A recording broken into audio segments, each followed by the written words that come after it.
नमस्कार दोस्तों, कैसे आप सब लोग। और मैं हूं पंडित द्रोणाचार्य शास्त्री। आप देख रहे हैं मेरा अपना YouTube चैनल धर्म संदेश।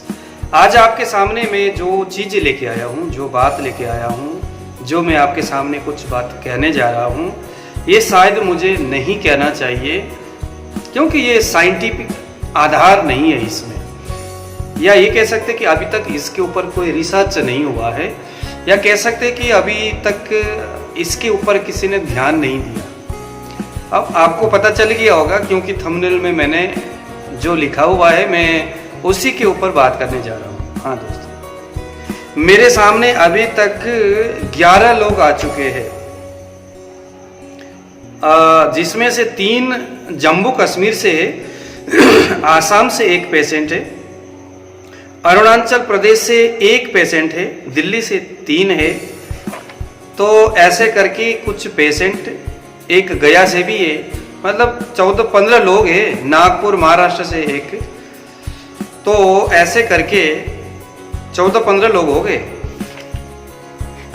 जिनके बातें सुन के मुझे अब लगने लगा कि ये शायद वास्तविक होगा, या इसके ऊपर साइंटिस्ट जो है उनको भी सोचना चाहिए, या जो बड़े बड़े जो डॉक्टर हैं जो एपिलेप्सी के ऊपर काम करते हैं, अनुसंधान वगैरह करते रहते हैं, कि उनको चाहिए कि वो ज़रा इस विषय के ऊपर बात करें, जिसको कोई डॉक्टर आज मानने को यकीन तैयार नहीं है। एक पेशेंट है जिन्होंने मुझे कहा कि सर मैं तो डॉक्टर के पास गया, एक है गोरखपुर से मलकित सिंह के करके एक पेशेंट है हमारे, मतलब अभी तक मैंने उनको मेडिसिन तो नहीं दिया, लेकिन मैंने उनको कहा कि भाई अगर कभी इस तरह की बातें हुआ तो आपका नंबर मैं नोट करके रख लेता हूँ, कहीं अगर कोई इस तरह की बातें होती है इस विषय में, अगर कभी चर्चा हो तो मैं ज़रूर आपको याद करूँगा। तो उन्होंने स्वीकृति दिया, इसलिए नंबर इनके मैंने रखा हुआ है। अब मैं थोड़ा आपके सामने खुल के बात करूँ। एक्चुअली ये जो बात मैं आपको जो बताने जा रहा हूँ कि किसी के स्पर्श करने से क्या कभी किसी को मिर्गी हो सकता है। एक पेशेंट बोलता है कि सर ऐसा है कि मैं किसी लड़की से प्यार करता था, वो लड़की को एपिलेप्सी का प्रॉब्लम थी और मुझे मालूम नहीं था, और उसके साथ मैं शारीरिक संबंध आदि भी बना लिया, और बाद में पता चला जब शादी तक बात पहुंची तो फिर मुझे पता चला कि इसको एपिलेप्सी है, और शादी नहीं हुई हमारी, मैंने उसको छोड़ दिया, हमारे परिवार वालों ने मना कर दिया। लेकिन उसके तकरीबन भी 4-5 महीने के बाद मुझे सीजर अटैक आना शुरू हो गया। तो उन्होंने पूछा कि क्या ये संभव है कि उसके साथ स्पर्श के होने की वजह से मुझे ये हो रहा है। और भी ऐसे बहुत सारे, मेरे पड़ोस में एक आंटी जी थी, महाराष्ट्र के एक भाई साहब के थे, मेरे पड़ोस में एक आंटी जी थी और उनको एपिलेप्सी था। मेरे मम्मी बताया करती थी कि उसके पास न जाया कर, लेकिन मैं जाता था क्योंकि उसके बच्चे मेरे यार दोस्त थे। मैं चले जाना, वो मुझे ब्रेड वगैरह ऐसी चीज़ें बना करके दे देती थी, अपने बच्चों के साथ हमें भी देती थी। तो वो आंटी जी को होते था एपिलेप्सी का अटैक आता था, तो मुझे भी शुरू हो गया। अब मेरा ना तो कोई जेनेटिक प्रॉब्लम है, ना तो मुझे किसी तरह का कोई दिक्कत है, तो जो भी सिम्टम्स है मेरा बिल्कुल क्लियर है, कोई समस्या नहीं है, शरीर में किसी प्रकार का कोई परेशानी है ही नहीं, लेकिन एपिलेप्सी का ये समस्या शुरू हो गया। तो अब ये क्या बात, ऐसे मेरे पास बहुत सारे चार्ट है, मेरे पास बहुत सारे लोगों का संपर्क नंबर है जो ये दावा कर रहे हैं, वो सभी लोग कि किसी के जूठा खाने से, किसी के स्पर्श करने से, किसी के साथ बैठ करके पढ़ने से, किसी का टीचर जो है एपिलेप्सी के मरीज था और वो आकर के स्टूडेंट को पढ़ाता था, मतलब इस तरह के काफ़ी केसेस मेरे सामने आ रहे। मैं सबको बोलता कि भाई पहले 4-5 जो लोग थे उनको तो मैंने बोला भाई ऐसे कोई बात नहीं है, कहीं पर भी हमने अभी तक पढ़ने में ऐसी चीज़ें सामने नहीं आए कि किसी के स्पर्श करने मात्र से ये चीज़ें आ जाता है। लेकिन ये 14-15 लोग जब एक ही तरह की बातें कर रहे, इस तरह की बातें, यानी कि छुआछूत वाली बात हो गई ये सारे, तो हालांकि अभी तक तो एपिलेप्सी को छुआछूत के स्टडी में नहीं रखा गया है, लेकिन ये सभी बातें तो यही बता रहा है कि ये छुआछूत से भी हो सकता है। हालांकि साइंटिफिक अभी तक कोई इसके ऊपर एक्सपेरिमेंट नहीं हुआ है और ये सिद्ध नहीं हुआ है। डॉक्टर के पास जाएंगे आप तो वो यही बताएंगे कि ऐसा छुआछूत वाली कोई बात नहीं है, स्पर्श करने से कभी भी एपिलेप्सी नहीं आता। अभी तक हर आयुर्वेद के ग्रंथों में भी यही बताया गया है, इसके ऊपर कोई रिसर्च नहीं हुआ है, इसीलिए इसका कोई इलाज इस दृष्टिकोण से अभी तक बना नहीं है। जहां तक एलोपैथी, लेकिन मैं सोचने में मजबूर हूं कि शायद ये ऐसा हो सकता है, क्योंकि दोस्तों ऐसा बात पता क्या है, बात ये है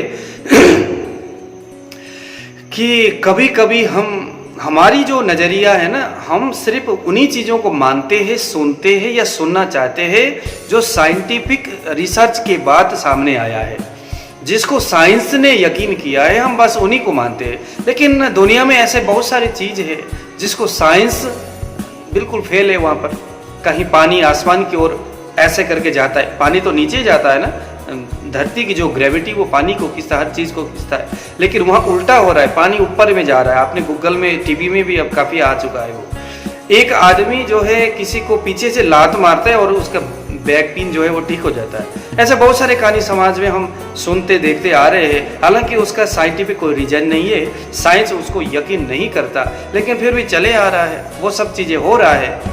तो इसका मतलब ये है कि ये कोई कंपलसरी नहीं है कि साइंस ने किसी चीज को माना, विज्ञान ने किसी चीज को सिद्ध किया या साबित किया तो ही हम उस चीज को माने।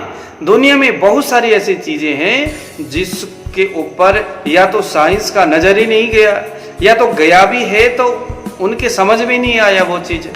इसीलिए हर चीज को, अगर कोई, इतने सारे पेशेंट अगर किसी बात को कह रहे हैं, मान रहे हैं वो लोग, तो डॉक्टर का फर्ज बनता है कि उस दिशा में सोचे, ट्रीटमेंट दे बेशक, लेकिन कम से कम सोच तो लेना कि ये ऐसा शायद हो सकता है।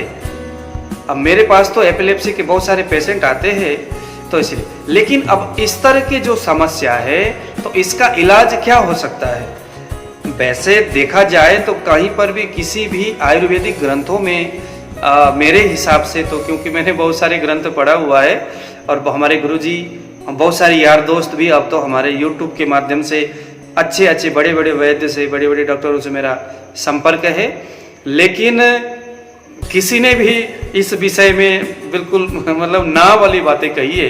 तो इसका मतलब इसका कोई ट्रीटमेंट इस दृष्टि से कि छुआछूत से एपिलेप्सी हुआ और इसका ये इलाज है, कहना तो थोड़ा गलत है, लेकिन कुछ मेडिसिन जो है वो छुआछूत वाले जो स्थिति से अगर आपके पास आया है तो हमारा जो कोर्स है एपिलेप्सी का, उसके साथ साथ पहले आपको हम कुछ मेडिसिन रिकमेंड करेंगे।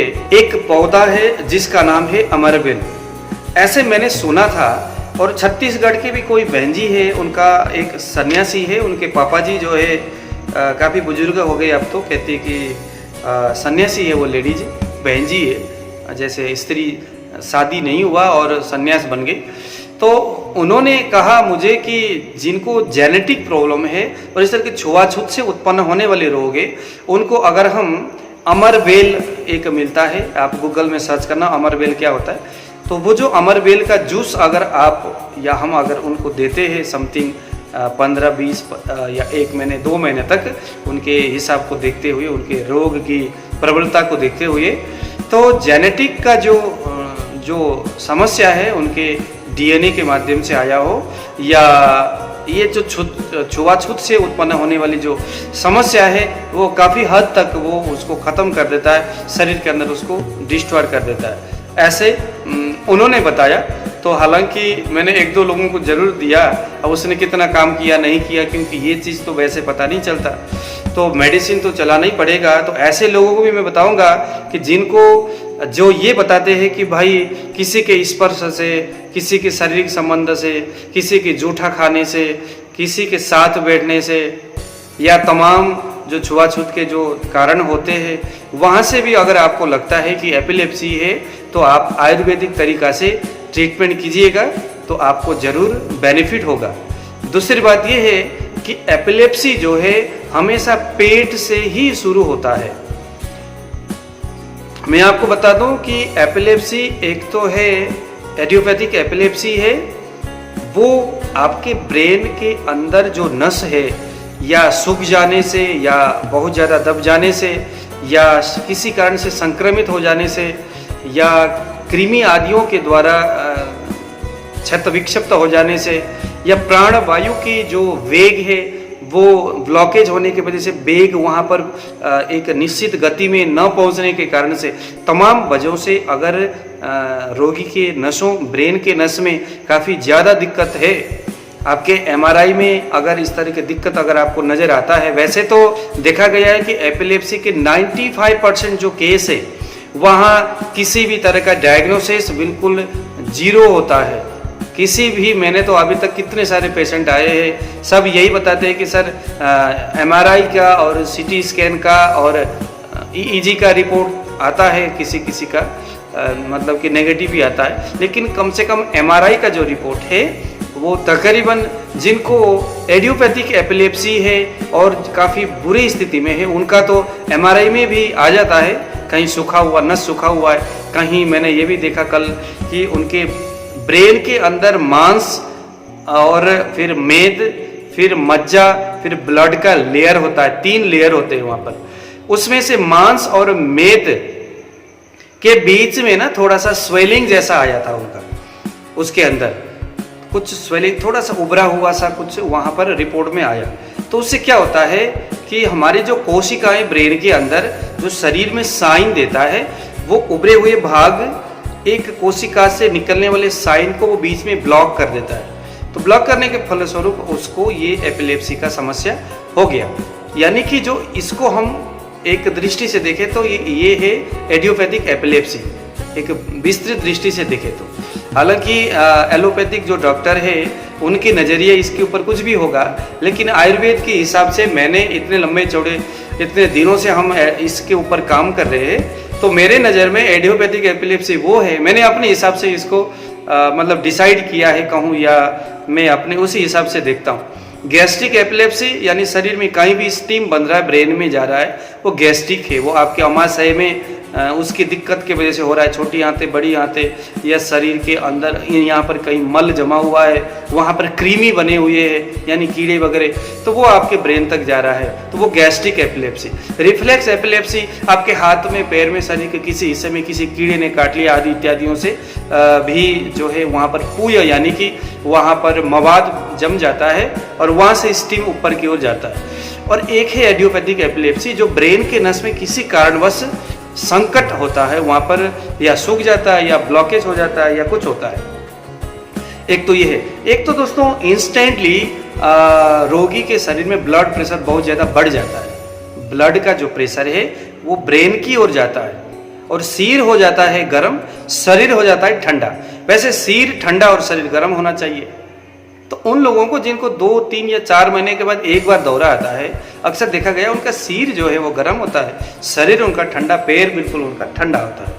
तो ये भी एक कारण है, यहाँ पर ब्लड प्रेशर सिर की यानी ब्रेन की ओर ज़्यादा जाता है। तो आज का हमारा मुख्य टॉपिक यही था कि ये छुआछूत एपिलेप्सी है कि नहीं। हालांकि मैं अभी भी इस चीज़ को सिद्ध नहीं करूँगा कि ये है या नहीं, लेकिन मेरे पास बहुत सारे ऐसे पेशेंट हैं जिनका मैंने मोबाइल नंबर नोट करके रखा हुआ हूँ, और वो तो यही मानते हैं कि मुझे पूरा यकीन है कि मैंने आंटी जी के हाथों से बर्गर या उनके हाथों से पेस्ट या कुछ चीज़ खाने के वजह से मुझे वो आंटी जी को एपिलेप्सी था और मुझे भी आ गया। ऐसे बहुत सारे अलग अलग कहानी अपना बताते हैं। तो मैं थोड़ा सोचने में मजबूर हूँ इस विषय में। आप क्या बोलते हो? अगर आपके आसपास में कोई अच्छे डॉक्टर होंगे जिनके पास आप जा कर के ट्रीटमेंट लेते हैं, तो एक बार ज़रूर आप उनसे भी इस विषय में आप चर्चा करिए, वो इस चीज़ को किस नज़रिया से देखते हैं। दुनिया में ऐसे बहुत सारे विषय है, ज्ञान है, बात है, जानकारी है, नॉलेज है, जो कि अभी भी रिसर्च के लिए बिल्कुल तैयार है। दोस्तों, ज्ञान किसी पुस्तक में लिखी हुई बात नहीं है। ज्ञान शास्त्र किसी ग्रंथ में लिखे हुए काले अक्षर में लिखा हुआ कोई शब्द को हम शास्त्र नहीं बोलते। शास्त्र जो है या ज्ञान जो है वो अनवरत रूप में समय के साथ साथ परिवर्तन होने वाली जो व्यवस्थाएं हैं उन सब को एक अपने विवेक से उसको सुलझाना, उसको लोगों को समझाना और उसके बाद उस वक्त के हिसाब से एक सिद्धांत तैयार करना, वाकई में यही ज्ञान है और वाकई में यही शास्त्र है। तो मुझे आज दे दीजिए विदा। आपको ये मेरे बातें पता नहीं कितना अच्छा लगा, कितने आप यकीन करते हैं या नहीं करते। दुनिया में बहुत सारे ऐसे बातें अभी भी चल रहा है जिसके ऊपर यकीन नहीं करते, लेकिन फिर भी चल रहा है वो अनंत समय से। तो ऐसे ही आप भी चलाते रहिए। मैं तो सोच रहा हूँ इस विषय के ऊपर, आप भी सोचिए, अच्छा रहेगा। तो आज मुझे दे दीजिए विदा। जय श्री राम।